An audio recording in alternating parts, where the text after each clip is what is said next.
bad past, and the Lord decided to save her. The Lord decided to heal her. But after that, she started following Christ, like most of us have done when we give our life to our Savior, Jesus Christ. But one day came, all our hope was gone. Our Savior was humiliated, disgraced, hung on a cross, and ridiculed. After the burial, even the disciples, the key people that are supposed to be with Jesus, they've all fled. They ran away.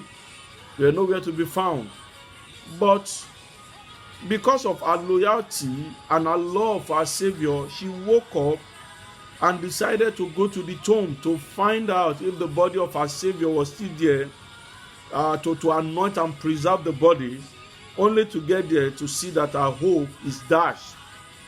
Because today I'm talking about a better hope. Our hope was dashed. She was going for the hope of seeing the body, the dead body of Christ in the grave.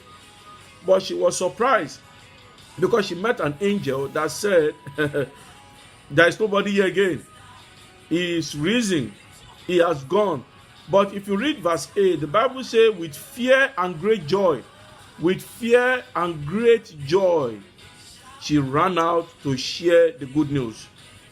We all know that there are a lot of news that we've heard in our life, things that have challenged us, a lot of things that we've gone through that we are not happy about.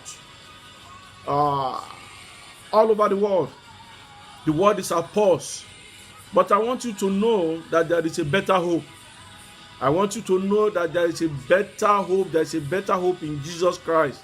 The reason of his resurrection is that he has made shame all every works of the evil one.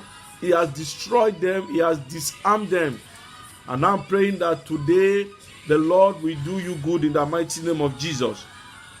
Now, what can we liken this to? A past hope and a better hope. She had a life before, a life full of demons. Jesus healed her. She got a new life. Again, why would she be hopeless? Her Savior was killed.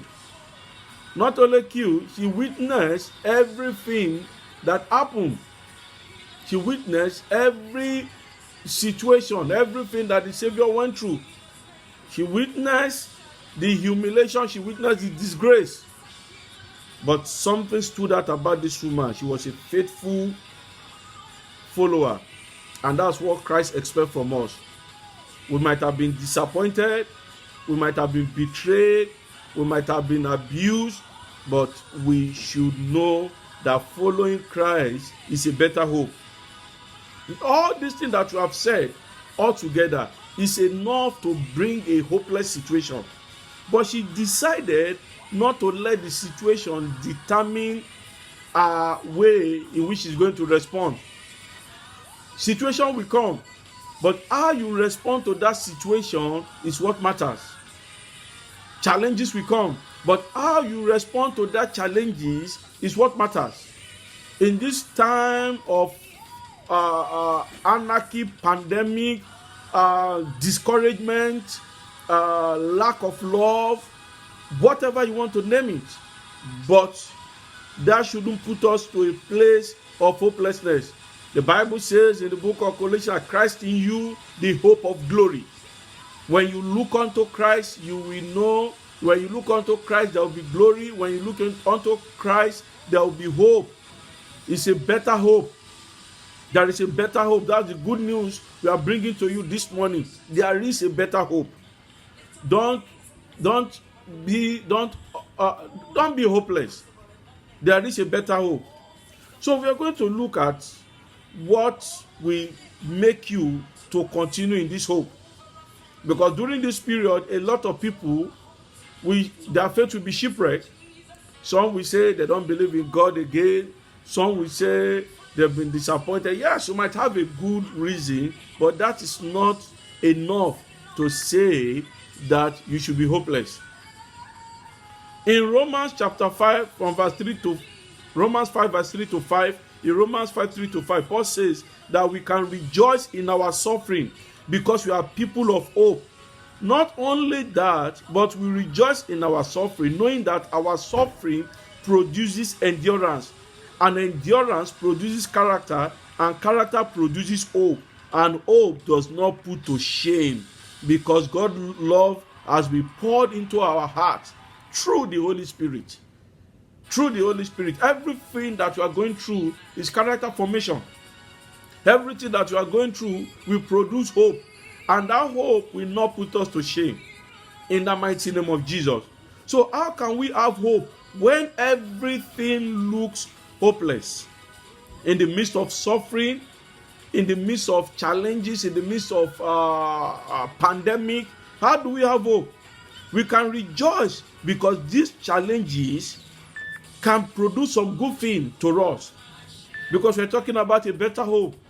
That is the reason, that is the story of his resurrection. Number one, you need to rely on God's presence. Rely on God's presence. Rejoicing in suffering does not mean celebrating when bad news come. No. When we say rejoicing in suffering, it doesn't mean that celebrating when bad news come. But it does mean that we can believe that God is doing a redemptive work. The redemptive work means that God does not waste a hurt or disappointment. Everything works together for good. Everything that you are going through works together for good. Believe you me, it doesn't matter what we want to say about the lockdown. There are some people that still share testimony. There are some people that will still say what God has done in their life. He's using them to shape and build us into the image of Jesus, which is his highest passion. We are to conform to the image of Christ, not to the image of any man. Every challenge you've gone through, Christ went through it. There was a time he was hungry. There was a time he was betrayed. He was annoyed. But in all of this, he did not sin. So we do not have a Savior who has not gone through what we are going through. So when we go through suffering, we often pray and seek God more intensely than at other times. Challenges make us to rely on God. Challenges make us to focus on God. My greatest time of growth has been when I've reached the end of my resources and I've left, all I have left is Jesus. God uses suffering to make us rely on his presence. He makes suffering to make us to depend upon him, because there is nobody to run onto. You get to a stage whereby the doctor will say, there's nothing we can do again. Then you turn to God. You get to a stage whereby financially you are down. Nobody is ready to bail you out. Then you turn to God. You get to a stage whereby your wisdom cannot give you the answer you need. You want something superior. That's when you get to God. In Psalm 23 verse 4, David writes that he does not fear because God is with him. He relies on God's presence, and it brings him strength and comfort. Remember that for there to be a shadow, there has to be a light. He said, when I walk through the shadow of death, for you to have a shadow, there must be a light. I don't know what your valley of the shadow of death is, but I do know who the light is that is walking with you in the valley. At this period, the light is Jesus. It doesn't matter the shadow you are going through, but the light in that tunnel is our Lord and Savior Jesus Christ. And I want you to rely on his presence. In another Psalms, David reveals that one of the reasons for his joy is that he is forgiven. Blessed is the one whose transgression are forgiven, whose sins are covered. Psalm 31 verse 1. Psalm 31 verse 1. We can't determine God's love for us based on good or bad circumstances. We determine his love based on the cross and what he did for us. So whenever somebody tells you that all what we are going through is because of our suffering, is because of our sin, is because we have disobeyed God, scripturally they are not correct. If God should mark iniquity, who will stand? You don't mark God's love by what happened or what didn't happen. Because at times what you think that is bad is for God's glory. Let's look at the story of Joseph. Joseph was a young boy that never aspired to become a prime minister in Egypt. But God called him. He said, you will do this. God gave him a vision. And that vision took him to the prison. That vision took him to dungeon. But if we are looking at it from the physical point of view, we will not know that that is the plan that God is trying to use to make him get where he wants to get to. Praise the name of the Lord. So never determine his love based on the cross or based on circumstances, but base it on the cross. And when he was on the cross, he was nailed, and he said, "It is finished. It is finished. Sickness is finished. Disease is finished. Shame is finished. It is finished in the mighty name of Jesus." You need to go back now with that awareness. You need to go back to know that God loves you.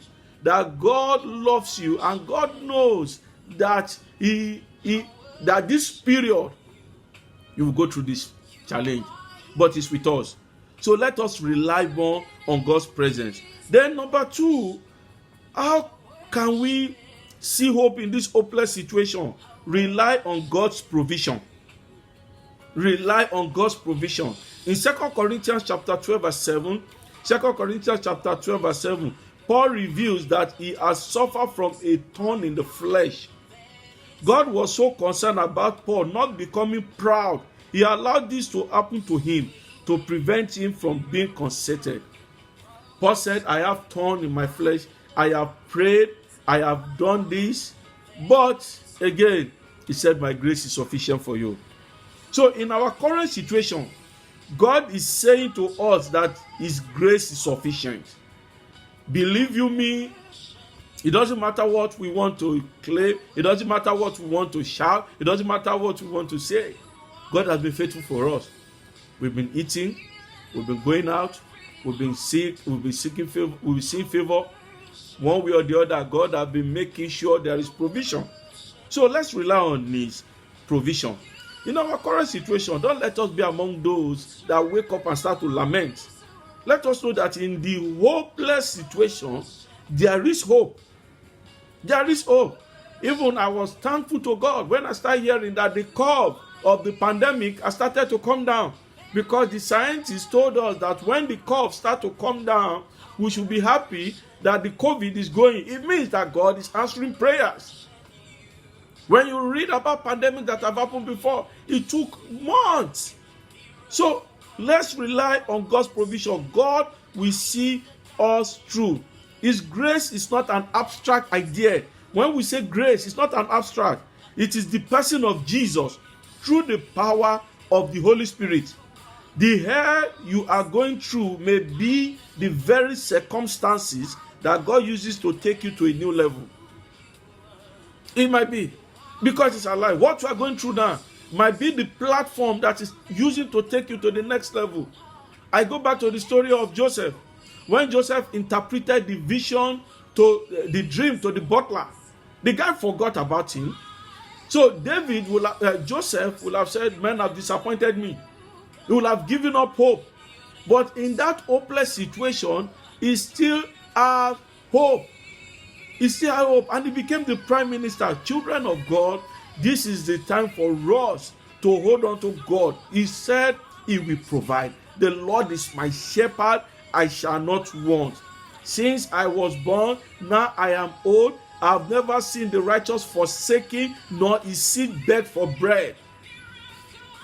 God is calling us now to hold on to him. Let us hold on to him. A father can never, ever, ever abandon his children. If you are a father and you have children that are below the working age, the children will not wake up any day and start thinking of what are we going to eat. They know that's the provision of, that's the work of dad. So also there are some things that belong to God. So let us rely upon him, and it will take us to a new level in the mighty name of Jesus. Now again, the third point I'm going to talk about, to move from a hopeless situation to hope, is to rely on God's power. To rely on God's power. To rely on God's power. Every power belongs to God. There is no power that belongs to man. The situation we're going through have shown us that people believe in God. We're told that Europe, they don't like God again. They don't like God again. They don't believe in God. There's nothing like God. But when this issue came, they said we need to look unto God, because we have done what we need to do, and it has failed us. 2 Corinthians chapter 12 verse 9. 2 Corinthians chapter 12 verse 9. He said, therefore, I will boast all the more gladly of my weakness, so that the power of Christ may rest upon me. Before you rely on God's power, what is your weakness? Children of God, what is your weakness? Your weakness is not something that you will say, oh, I'm going to that place. No, your weakness is to exchange it with the strength of God. Your weakness is to be exchanged with the power of God. What is your weakness? Maybe it's a son or a daughter that hasn't turned out to be well. Maybe it's a business that is not running the way it's supposed to run. Maybe it's a relationship that is not flowing the way you expect it to go. Maybe it's a job that has gone bad. Maybe it's a diagnostic report that the enemy have brought. Maybe it's an insult. Maybe it's a name that people have given you that is not your own. They are part of life.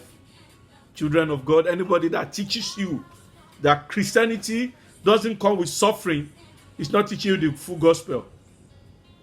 Suffering, pain, challenges, they are part of it. But that doesn't make us to be hopeless.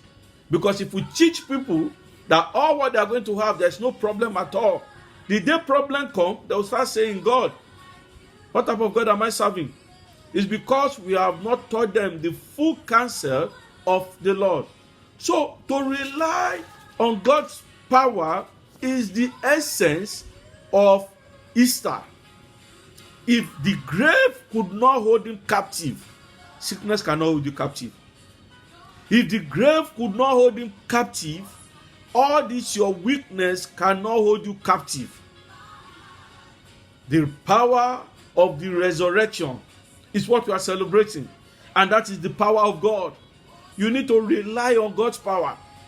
It's powerful, it's mighty, it's glorious, because He's the one. All power belongs to Him. We've seen power, but there are greater powers. So God is telling us now that we should rely on His power. Do I mean that science is wrong? No. Science is a sign of the power of God, because at the latter time, knowledge shall increase. So what we are saying is that we should believe on God's power. If you believe on God's power, no matter how hopeless the situation is, you will know that my God will see me through. You will see that my God will see me through. You will see that my God will see me through. In conclusion, can we become like the children of those Hebrew boys?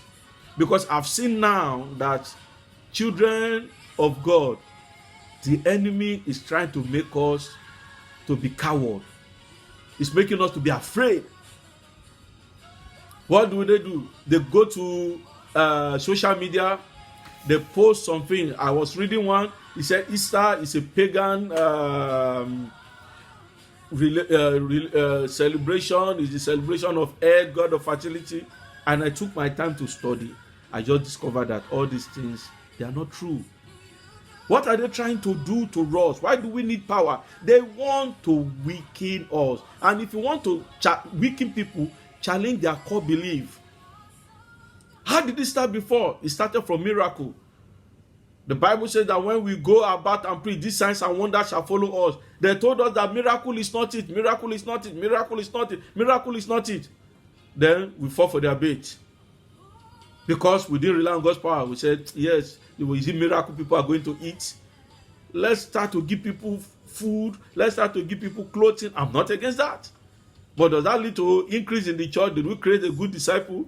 You have the question to answer. When they finish about miracle, the next thing they went to is giving. Anybody that loves must give. But some people can give without loving. One of our core beliefs as believers is giving. So now they've started challenging that even some people we look onto that have preached the tithing, that have preached giving, that have preached sowing, they are not running away. After the tithes, they've moved to the sanctity of marriage. They've moved to the sanctity of marriage that as a child, you don't even need the counsel of your pastor. Who is your pastor to talk to you? You can just get anybody and you marry, that's all. Because we are not relying on God's power. We must rise up now in God's power like never before. If they can mock Jesus Christ, they call him all sorts of names. Glutton, full of demon. Who are you that they are not going to insult us? It's part of the package. They are going to give us name. Even this video that I'm shooting now, some people will take it, edit it, and put what they want to hear, but that's no problem. We are not accountable to anybody. We don't want to be politically correct. We are only accountable to our Lord and Savior, Jesus Christ. So as a church, this period, let's rely on God's power. Let's go out. The power of God is in you. The power of God is in you to heal. The power of God is in you to declare it and it shall come to pass. The power of God is in you to change circumstances. The power of God is in you to demonstrate the awesomeness of God. Don't let anybody make you to be a coward. Don't let anybody to make you believe that only power, there's power just in only a place. So the good news I brought to you today, that God will see us through. That is the hope. There is a better hope. And the better hope is that the grave is empty. I pray for you that in this season, that the Lord will bless you more than before. The Lord will give you courage. The Lord will give you a reason to know that He's with you. And I want you, while you're celebrating, stay safe, practice the social distancing, and moreover, just reflect. There might be somebody that is weeping. I got a text message today, a woman that I thought that she will be enjoying, that she's very rich. She forwarded the text and said there is no food for them to eat. So I don't expect a denomination as a church to do that. But within me, even no matter how little, a little dollar, a little naira, just send to them. The Bible says that if we remember the poor in the days of our trouble, God will not forget us. Not to do it to get the accolade of men, to put it on the social media, no. Just reach out. Some people, you just need to give them a phone call. Some people, all they need from you is the word of encouragement. Another soldier should not go weary today. Thank you. This is a message from RCCG Sovereign Grace, Baltimore. We love you. We'll be happy if you can follow all our social media for further details. Thank you. Have a happy celebration and God bless you. Amen.